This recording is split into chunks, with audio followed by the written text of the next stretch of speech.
Hey there, I'm Dr. Amy King, otherwise known as Dr. Amy, and this podcast is The Most Important Medicine. If you're a physician or healthcare provider, this podcast is for you. This is where we learn about trauma-informed medicine and ways to build resilience in healthcare organizations. And we do this through stories, through your stories and the stories of other professionals and patients. We listen to each other to transform medicine with compassion and curiosity about what it means to be a trauma-informed provider. Every time you join me, I want you to hear practical information and leave with tangible tools you can use with patients right away. Today, I am talking with a really special guest, Dr. Bruce Perry.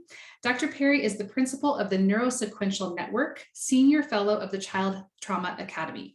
Over the last 30 years, Dr. Perry has been an active teacher, clinician, and researcher in children's mental health and the neurosciences.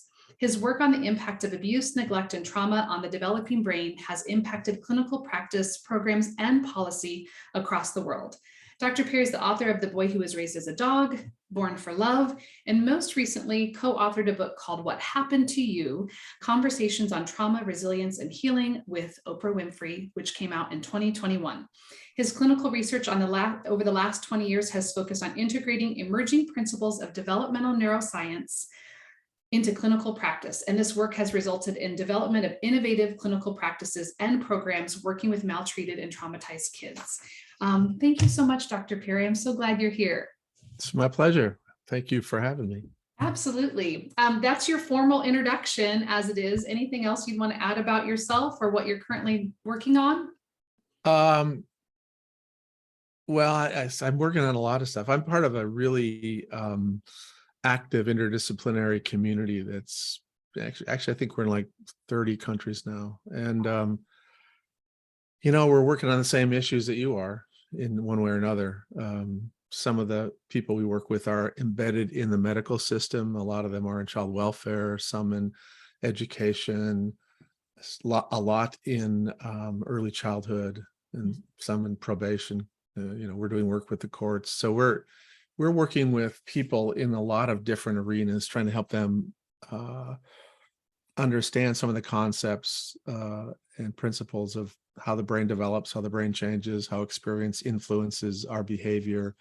And really at the core of all of that is understanding stress and understanding patterns of stress and the influence that these systems, these pervasive systems in our body can influence how we think and feel and behave and so forth. So we think that, we would love to see sort of a core body of knowledge become common knowledge. And we think these core concepts, by and large, are pretty easy to understand. We teach this to kids that are 6 years old. They learn a little bit about this stuff. And, it's ironic at times, because we don't intentionally teach a lot of this stuff in medical school, we will have foster parents who we work with for a while start to know more about this than physicians, which is a little bit embarrassing, being a physician. And but that's kind of the reality of where this field is right now, that the emergence of these concepts is, the uptake is really different in different systems. Agreed. Yeah. How would you say the definition of trauma has evolved over the last 5 years? I don't, it's interesting. You can talk to 4 or 5 different trauma experts and they all have a slightly different variation of a definition. I think one of the things that's that has evolved is that people agree that there are different frames of reference when you use that language. So, by and large, when people you hear the term trauma and you're in a medical setting, they're thinking about, a trauma center that deals with people that got cracked up in a car accident. They're thinking about trauma to the body, breaking something in the body, head injury, car accident, and so forth. I think more and more people are beginning to appreciate that language is also being used in mental health and education. It's, people use it all the time from their own frame of reference. And despite the fact that there have been lots of initiatives to try to create a common consensus definition, there really isn't a common consensus definition, aside from the broad awareness that a trauma is basically something that disrupts a physiological system in a way that compromises function.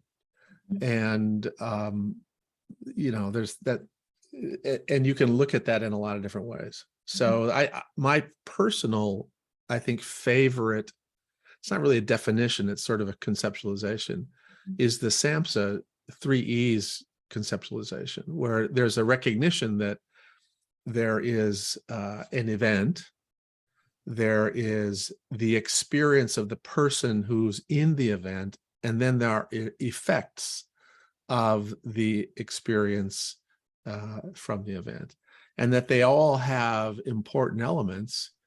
And depending upon your frame of reference, you'll be referring to one or another. But, it's interesting, people who work with kids that have autism, for example, are very well aware that a crazy field trip to the zoo where kids are out of control and wild and everything like that, it could have the potential to be dysregulating and disruptive and potentially traumatic for a child with autism, whereas a regular kid's going to think it's exciting and fun and out of control, but then after it's over, they get back to their baseline. And I think one of the key things, again, is that with a little bit of teaching about these systems, the specific language around trauma is easier to understand. Yeah. And you were a young resident and young physician at one time. How did you begin to realize that we had to start looking at the effect of trauma? Like, why did that become an interest to you? Why did it feel necessary to look into further? Well, I started, I was actually a neuroscience, I had a PhD in neurobiology and was studying the development of the stress response system. So I was looking at literally patterns of stress activation and changes in the brain in primates and rats. And so by the time I started doing clinical work, the thing that struck me the most was how little physicians were appreciating the stress response. And when they did look at it, it was very linear. It was very focused on the HPA axis. It still is. People get trauma 101 and they go, oh, cortisol, is causing all of this. And the reality is cortisol, honestly, is not the major physiological mediator of long-term impact of trauma. And it's one of many things that kind of go awry when there are traumatic experiences. But, people like linear explanations. And the HPA axis was something that we could measure. And so this is an interesting phenomenon in kind of the sociology of medicine, the sociology of science, is that we end up, because we can measure something, we end up giving it disproportionate power in our explanations and theoretical formulations. Yeah. And now if we started at ground zero and didn't know anything about the human being and took all the tools we have to look at the internal physiology and neuroanatomy and neurobiology, cortisol would just be a minor player in all this. And same with the amygdala. We talk about the amygdala, like, oh, the amygdala is, you flipped your lid. Even the people that study the amygdala keep trying to get everybody to recognize that the amygdala is not the fear center. It's just part of a whole set of systems that are involved in regulating lots of emotions, not just threat.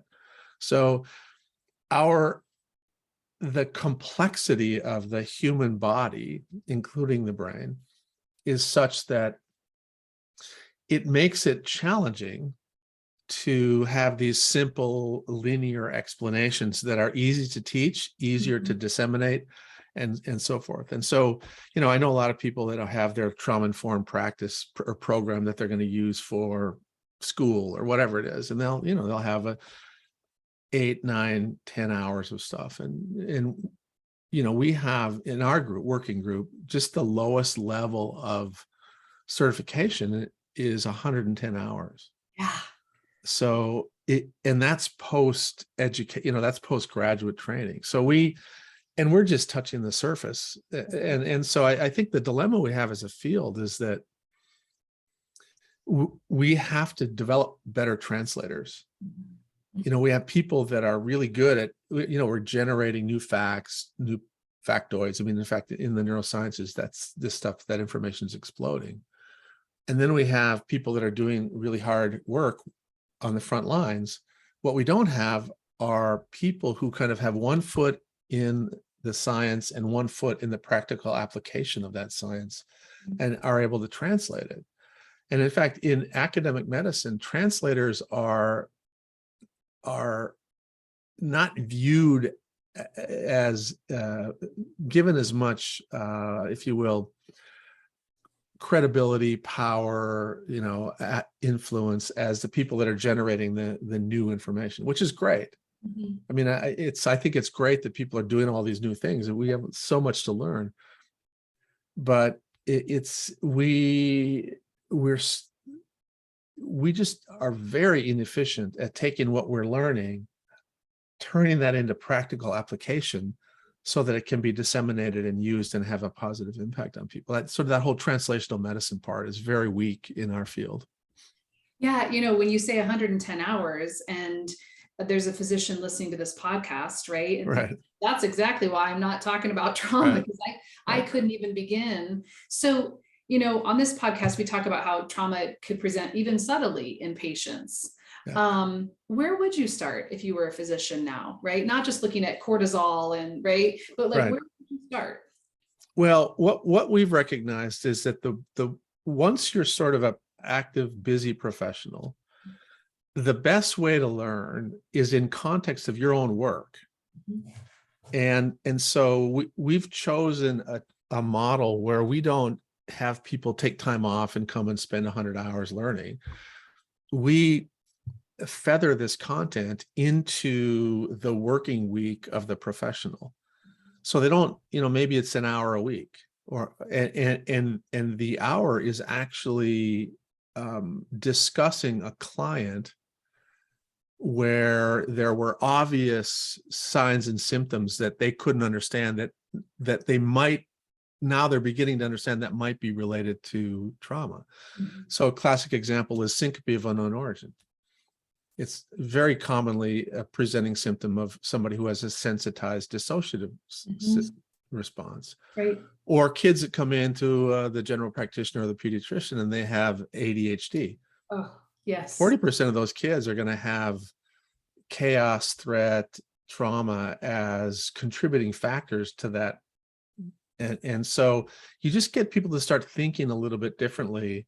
And then as they see their colleagues present a case, and when they present a case, and there are these basically like an annotated conversations, little by little, there's a shift in what they think is important to ask about, what's helpful for them in their clinical practice.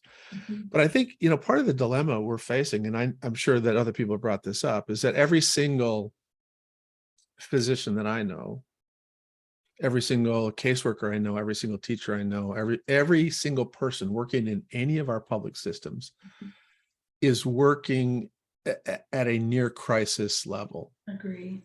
The rate of work, the demands, the paperwork, it really makes it very challenging for you to have reflective time where you can have professional development growth. And it's just, I think we've got these broader systemic issues that we need to address if we're really going to get meaningful, if we're going to get rapid change. Ultimately, the beautiful thing about the truth is that it ultimately emerges. Ultimately, whether it's 2 decades or whether it's 5 decades, ultimately physicians will understand that a significant portion of these physical health presentations have developmental trauma as a contributing factor. When people look at this in the ERs or in psychiatric clinics or in other places, it's amazing how many people have a mental health issue that is a confound or a contributor to the presenting symptom, whether it's, classic diabetes or cardiovascular problems, high blood pressure, a physician trying to help somebody to stop smoking or eat healthier. both of those are going to have trauma related Absolutely. factors that are contributing. Not all, and it's not always 100% of the, but you cannot see those things clearly without understanding trauma. Mhm. Yeah, it's interesting. Even when I consult with physicians about this, if I just say, let's just start to, okay, let's put ADHD aside, maybe. Let's look at all the other things it could be, right? And often we can get to that space of trauma or adversity, right? I mean, Yeah. the only reason someone's smoking that much or eating that much, overeating, if you will, is because they're using it as a coping mechanism, right? Right.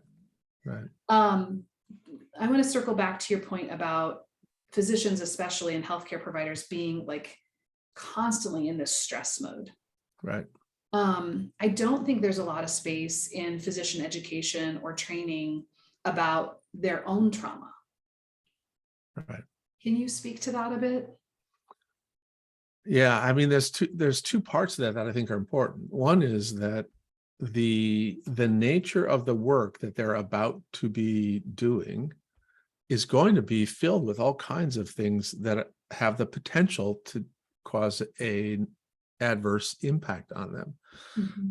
I can't tell you how many people who in the last 3 years have been working in ICU units as nurses or physicians. The death, the helplessness, it impacts you in ways that are very profound and in some cases traumatic. Mm-hmm.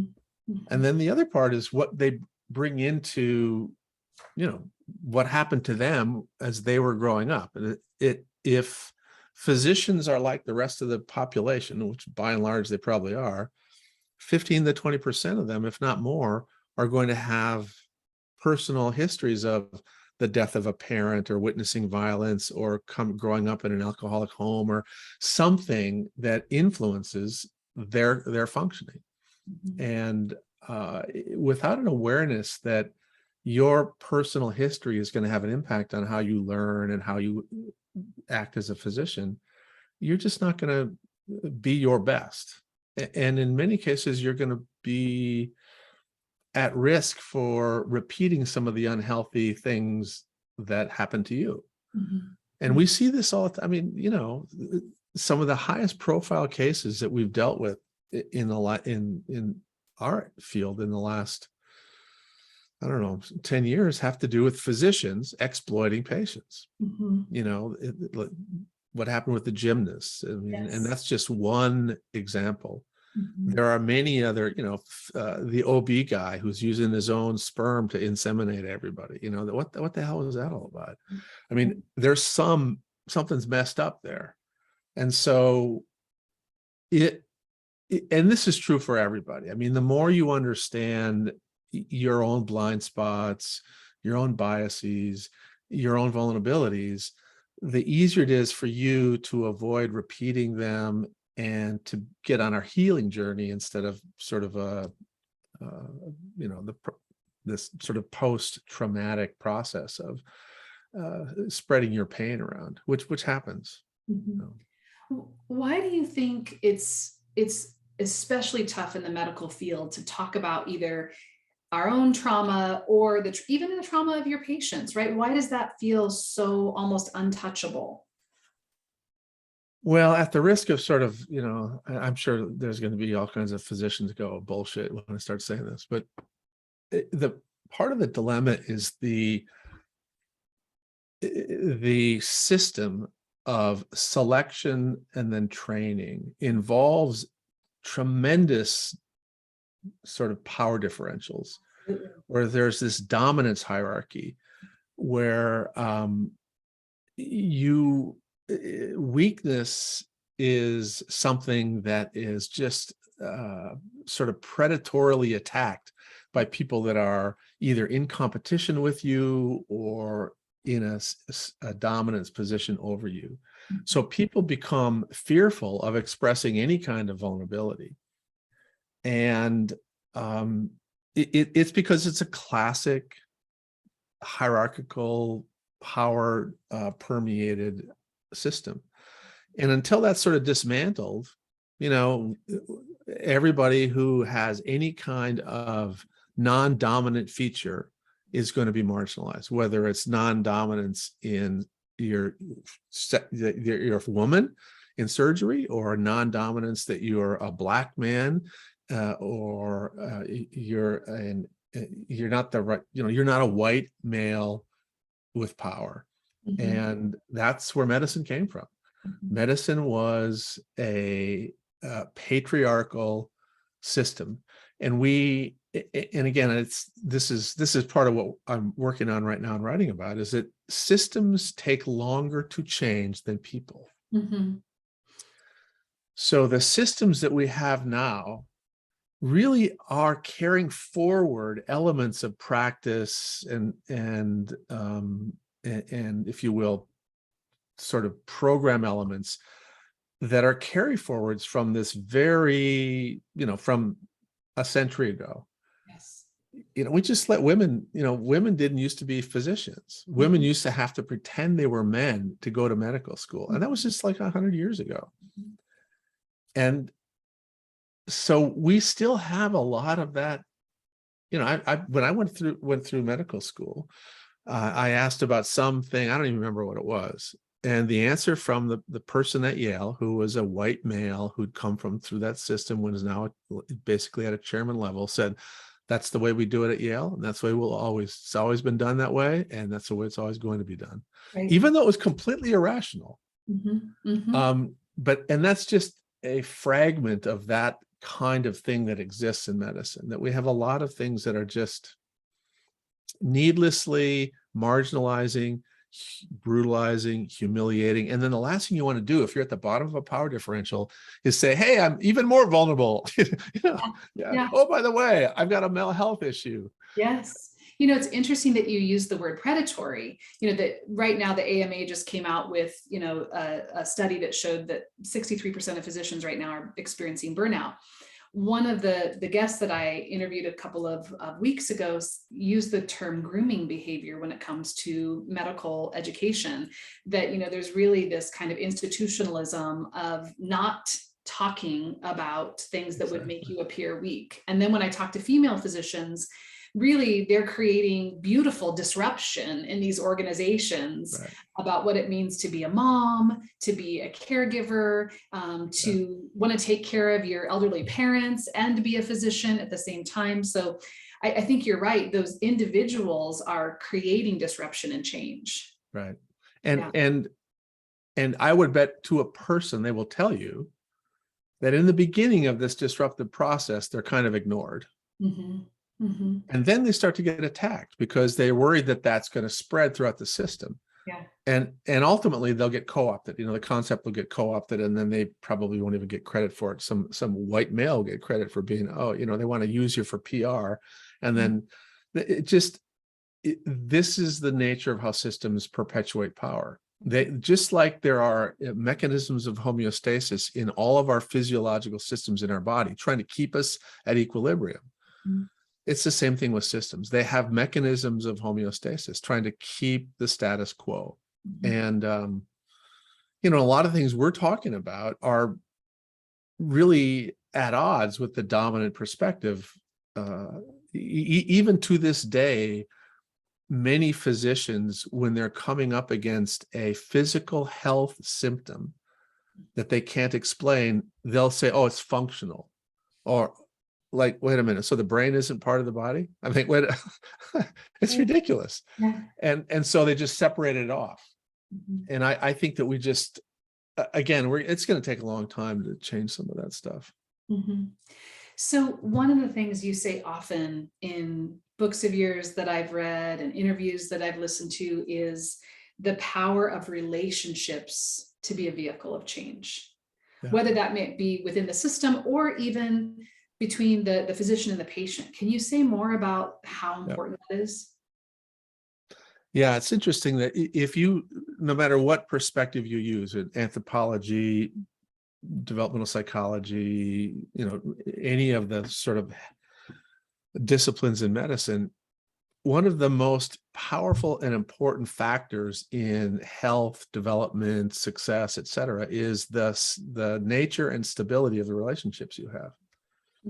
And so relational poverty puts you at risk for physical health problems, social health problems, emotional problems, and so forth. And this is all tied into the fact that human beings are basically social creatures. We are intended to work and live and function in groups. So the physiology of a person is dramatically influenced by the presence of other people. And if those people are sending you signals that you belong, you're one of us, your stress response system is better regulated, your reward neurobiology is getting fed, which means, number one, you're less likely to do things to get reward that are unhealthy, like smoke cigarettes, overeat, drink too much, take a drug of abuse. All of those things are trying to fill up these reward buckets we have.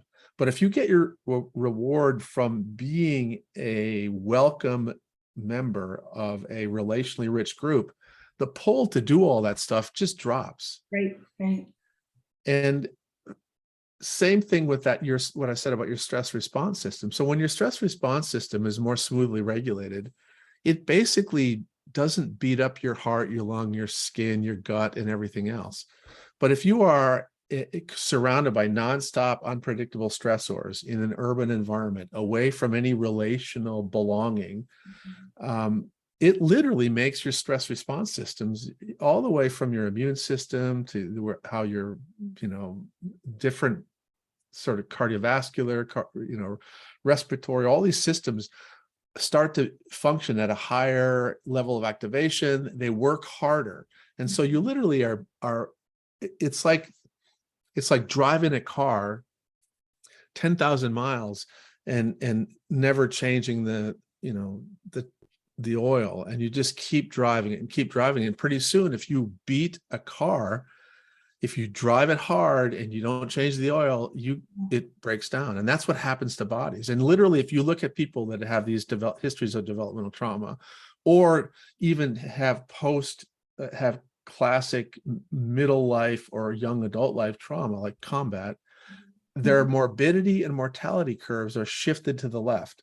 They get sick earlier and they die earlier. And this is just because you're just wearing out, the person's physiology.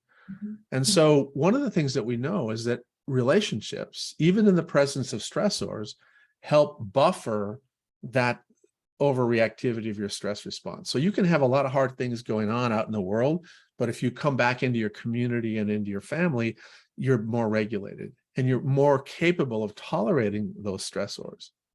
But the modern world has created this remarkable relational fragility, because 1/3 of us have moved away from our extended family.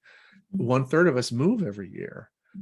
Even if we go to a community that has all kinds of positive things, it takes a while to create a set of friends and to create a sense of belonging. But as long as we're mobile and we are in front of screens and we're away from our extended family, we literally are creating relational poverty that makes us all much more vulnerable to any stressor that we have. And that means as a population, we're going to be more ill. We're going to eat more, we're going to drink more, we're going to have more substance abuse, we're going to have more suicide, we're going to have more diabetes. All of the physical health problems that have any stress contributor are going to go up. And we see this again and again and again. Now, the good news is that when you take a fragmented community and you begin to rebuild it, and you begin to reconnect the sense of community, and then all of those things go down. And some of the best work on that has been done with some of the First Nations communities up in Canada. Yeah. And anyway, I'm rambling, sorry. Oh, it's incredible. When we think about relational change in primary care, for instance, like an OBGYN who might see a pregnant mom a couple dozen times, or a pediatrician who sees a family over the course of their life, how can that relationship change things for that family? Yeah, no, and this is such an important point. And this is where I think modern medicine is slipping. And I don't think that it's coming from the physicians. I think most physicians understand this. But relational continuity is really important. Unfortunately, these systems are tending to view physicians and other healthcare professionals as interchangeable widgets. Agreed. And we aren't. Mhm. The placebogenic impact, the positive healing impact of a relationship takes place because there's time to build the relationship. Mhm. And so if you have a healthcare team that you know over time, you are going to have much better outcomes than if you have the exact same group of people providing the exact same prescriptions and all the other stuff, but you don't know them. You're going to be much less likely to be compliant with what they recommend. You're going to be much less likely to feel regulated by seeing them. You're going to feel much less likely to literally be able to imagine that they're there and feel calmer, which is one of the most powerful things about having a relationship with a healthcare professional, is that you don't have to see them to feel better, right? You just know they're there. That makes you feel better. You know, one of the interesting things, Vince Folletti, you should get him on here to talk to you at some point. But one of the things he showed a long time ago is that when he had people come in for the first time, and he would sit down with them and he would actually get to know them, listen to them. He'd spend extra time. And it was maybe 45 minutes, maybe an hour, which was sort of like more than he was supposed to be seeing these folks. These people over the next year would utilize healthcare services much less than the people that you'd see just like they were, you know, here's your 15 minutes. He formed this connection. He listened to them. He made them feel like they were heard, they were seen, and their doctor knew about their issues and knew about their life. And later on, when they had a few problems, rather than coming into the ER, they might make a call to the clinic, go, you know, when's my next appointment? Just a little reassurance. Yes. So again, the point is, these relationships are specific and they're important. And this is why I think that kind of the modern thing, it's like, oh, it's 5 o'clock, I'm done. And as opposed to my patient, it's my patient in the hospital. Mhm. You know, and Or obviously, you said replacing them, right? Like you right, can't see your exactly. physician, so you see somebody else who's a replacement, but there's not really a replacement for someone that you have talked about trauma with or talked about a horribly adverse event with. Exactly.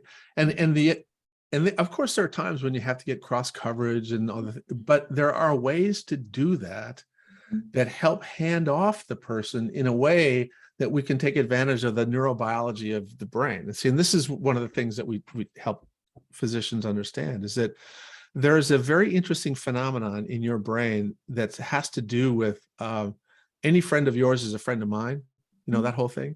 So when the physician who's handing off I love this. gives endorsement to this person, it literally is like transferring the part of, not all, but part of that emotional connection. But if you just sort of like don't do it, and you don't have an adequate handoff, if you don't take 5 minutes to kind of be on a Zoom to introduce him and say he's a good guy, you know, I'm getting old, I got to retire. He's not me, but he's pretty good. You got to give him a chance. And that makes a huge difference. Yeah. It's interesting. I was talking with a physician who practices rural medicine, and he said, you know, of course, he and his partner have to cross cover for each other. They need to like have breaks and go out of town. In their EHR, they have a place dedicated to just personal antidote. And so if I'm covering for you or you're covering for me, you can go in and you can say, oh, you know what? Dr. Weiser said that your mom was sick. How's she doing? Perfect. Yeah, Right. exactly. And it's just there. It's there. They both know it's there. And it creates huge amounts of trust. That's what you're saying, right? It's like exactly. Yeah. Yeah. I love that. And yeah. yeah. So I think there are lots of things that sort of a trauma aware, developmentally sensitive practice can do to increase this relational bonding that don't take a lot of time, that don't take a lot of effort, that can still be done in a modern practice. One of the things we do, for example, is when we see somebody, when I know I'm going to be seeing a new kid, I send them a picture of me, or I'll make a little video and like 30-second video. Hey, I'm Dr. Perry. You and I are going to talk in a couple. Here. Listen. You don't have to tell me anything you don't want to. I'm looking forward to hanging out with you. You think about what you feel like you can share with me. It's all up to you. That took me what, 15 seconds? But when they see your face, there's a really, and it goes back to what I said earlier, the human beings are social creatures. So part of our brain is continually looking for attributes that, nonverbal cues, verbal cues, that you belong, that you're safe, that this person's safe. So when you meet a person that's completely new, your brain goes like that. And then it takes a while for them to kind of feel connected enough. But you can do some of that up front so that when you meet them in person the first time, they go, oh, I know you. And the other thing that we've done is we've sort of photoshopped photos of somebody they trust with the doctor, right? So we get the permission of the parent and we say, listen, here's what we do. We want to take advantage of this. Any friend of yours is a friend of mine. So if we give your child a picture of us together, that literally will make them feel safer when they see us. Amazing. And the other thing that you said that I picked up on is when you send that little video, you just gave about 3 choices. Yeah, exactly. Decide Give them choice. Talk, don't talk, share as much or as little. Now you're already putting out that felt sense of safety, right? Yeah, exactly. And give them this sense of control that, listen, this is your time. We'll do whatever you want. If you want to just sit there and play by yourself and ignore me, that's okay. But I'm actually kind of fun. You'll see. But this is what to expect. So part of what you're trying to do, the unknown makes people feel more upset than almost anything. Absolutely. So if this kid doesn't know why I'm going there, they usually think they're going there because they've been bad, or not, at least to a mental health professional, but to the other physician. You might want to send out a little video and go, hey, listen, this is Dr. So-and-so, you're coming in. And listen, I just want you to know you're not getting shots this time, because that's what they're like, oh shit, I'm going to get shots. Yeah. And, or whatever it is. And just tell them. If you tell people what to expect, say, this is going to be about 15 minutes long. You're going to see a nurse. She's going to take your blood pressure. She's going to weigh you. And if you have the doctor do that, you can almost make a generic one. I love that. Make it easy. But if they know what to expect, it's so much better. Well, and I think about like a teenager in primary care who maybe the doctor only sees once a year, right? They're not seeing them every 2 or 3 months anymore. And they're really seeing the kid, not the parent.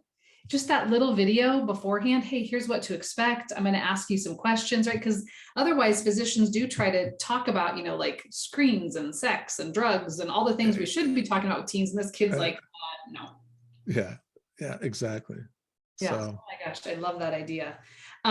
For a physician who might be wondering, like, what's an opening question that they might ask to just feel like, when I train physicians, they're super intimidated about talking about trauma, right? They're going to open a can of worms.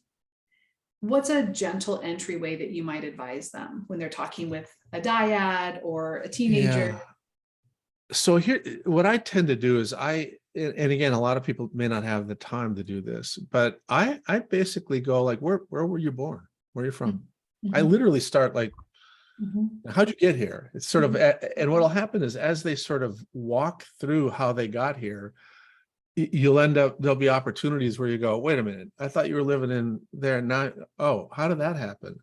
And then they'll say, oh, I got removed, my mom was struggling, blah, blah, blah. And I went into foster care for a while. Like, oh, wow, that must have been hard. But if you have somebody kind of trace and tell their story, a couple of things happen. One is that you may not get to the specific thing, but what you've done is you've created a sense of curiosity so that the next time they do come back, they're going to be much more willing to talk to you about something that's emotionally charged or that they haven't told other people. I mean, that's just said before, right? The power of that relationship over time. Yeah, exactly. Yeah. Just get to know their story. And it's amazing how often in somebody's story, as they tell their story, they'll highlight something, and, and again, you may be aware of some things like, oh, a brother died of cancer or something happened. And so what you'll do is as they're telling the story, you might say something like, is that around the time when your brother died? And, just you know, but Mhm. use that narrative vehicle to sort of anchor when these events happen, instead of saying, hey, tell me about the worst thing that happened to you. And they're like, screw you. Yeah, no It's way. like, Yeah. but if Versus you tell me start with about, this, like, where are you from? And, you know, like, how'd you get there? Do you like it? You know, what was that move like? And did, you know, and it doesn't take as long as you think, actually, but people get that's the so other fear. intimidated Yeah. by that, right? Yeah, that's the other fear. I don't have time, right? I have 15 minutes with this person, and Yeah. now you want me to do a relational health history or a trauma history or a screening, and that feels like I'm going to open a can of worms. But Yeah, you're saying what many physicians have said to me, which is it actually doesn't take a ton of time if you do a little bit each time. it's exactly right. The other thing that can help is that we have materials that ask the person to just tell us some things about them. So like there's you know, paper and pencil stuff that they can fill out Mhm. so that you see this before they come, and so you know kind of what's in there. And again, depending upon what your practice is like, you can use different metrics, or you can use a different process to have somebody just, you know, write out some of the key things, you know, key anchor points in your life, Yeah. major One, transitions. one physician said to me, you know, the trauma is not surprising to anybody but you. So, you know, they know what's happened in their lives. They're the holder of that Exactly. information. Now you're just Yeah, honoring them by asking. exactly. Yeah. Yeah. Well, I want to be respectful of your time. I have what I call a couple rapid fire questions here at the All end. right. Um, so, what's one thing that people get wrong about physicians? I think a lot of people feel like physicians are in it for the money. Mm. And I, they'll, I can't tell you how many times I've heard, even like people who are married to physicians, I've heard them say stuff like, man, I only went for 8 minutes and it cost me whatever. And you're like, well, God, okay. Yeah. So I think that people misunderstand, you know, that sort of the medical economic Mhm. issues. And I Most don't think most physicians are trying to get rich doing this stuff. All of them have friends that went to business school that are making 5 times as much money as they are. Yes, absolutely. Most of them are helpers. If you know you've transformed how people look at trauma and neurodevelopment. If you could go back and tell young Dr. Bruce one thing, what would you tell him? I would say, listen, it's going to take a lot longer than you think. You know, in the beginning, it kind of goes back to what we were saying before. I had this naive idea that, hey, I'll just tell judges about trauma and they'll change the way they sentence. like, oh, what? No, systems take a long time to change. So you have to sort of have this weird combination of intolerance and patience. Mm. Because if you're not patient, people burn out. They get so frustrated, they feel like they're banging their head against the wall, and then they give up and angry. And so don't be patient, but be persistent. Oh, I love that. Tolerance and patience at the same time. Tolerance and impatience. Intolerance. Intolerance and patience. Right. Yes. So often in healthcare, I think people get intimidated by professionals. Will you share, if you don't mind, one thing that makes you perfectly imperfect? Perfectly imperfect. Well, I've got a lot of things. I mean, I'm I don't usually dress like a professional. You know, actually, I've learned over time that I try to do things to intentionally decrease the power difference with kids. Agree. Yeah. So I give them. I don't dress like they. Uh, when they see me, they're sort of like, this doesn't fit my idea of going to see a doctor. Yeah. I also intentionally have things that I'm bad at Mhm. that they're good at. So like I used to have a Nintendo set that in my office, and I'm like, I don't know how to set this up even. Yeah. And then, you know, you have like 4-year-old kids going, oh God, you got to plug this in here. What's with you? And then, you know, so I am really not good at any of those video games, but Mhm. But there's lots of other stuff I'm not very good at. So I'm really bad at paperwork. Oh, So any insurance, any third party payers out there, don't ask me to do a damn thing. yeah, yeah. Okay, last one, hardest question. It's 11 o'clock at night and you have a food craving. What do you reach for? Single malt whiskey. Oh, nice. You are not the first person who has said that. Yeah.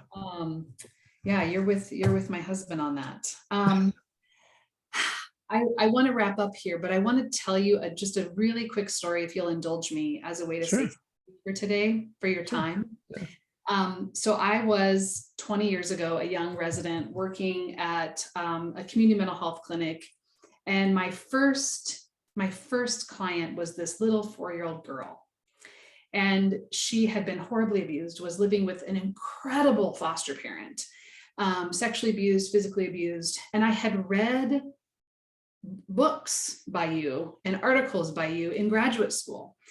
And, you know, I had like 8 sessions to like fix this kid, right? In community mental health. And, you know, and my treatment goal for her was to get messy. That's all we started with. Because I remembered you saying, start from the bottom, Yeah. right? Just sensory things and work your way up. Because she wasn't going to do talk therapy with me. She was barely 5 years old. And so we started this work together. And we created treatment goals, and nobody else, by the way, she was being dropped off in a taxi. Oh, wow. And so I invited her foster mom in to join us, and we, you know, created this relationship like that. Our only goal was to get messy. And, you know, after many sessions together, she finally came in one day with her amazing foster mom and said, we've been practicing getting messy. And she took this finger paint that only I had been playing in, and she had been kind of terrified watching me get messy. And then she started doing a little bit, and she took the paint and she swiped it across my nose. And her foster mom and I looked at her and we were like, that's amazing. And then the only next thing she did, Bruce, was turn face away from me, because I think her nervous system couldn't handle much more, climbed into my lap and just put her head against me. And I have to say thank you, because I think if I had started any other way than just relational, being, breathing, tactile, you know, it would have had a different outcome. So thank you for being here, and thank you for everything you've given to the community. It really does change lives if people start with small pieces. Thank you. I love that story. I love it's such beautiful. Thank you for sharing. I just, it's so nice because she was transitioning into being connected with you. It was so powerful. Wow. Love it. Nice work. Yeah. It's amazing work if we do it. Yeah. Thank you so much. My pleasure. And thanks for doing this podcast. I think since physicians are so powerful and they're at the top of this kind of conceptual hierarchy of dominance, the more of them that kind of get this, the easier it will be for all the other systems that work with these families. I agree. I completely agree. Thank you.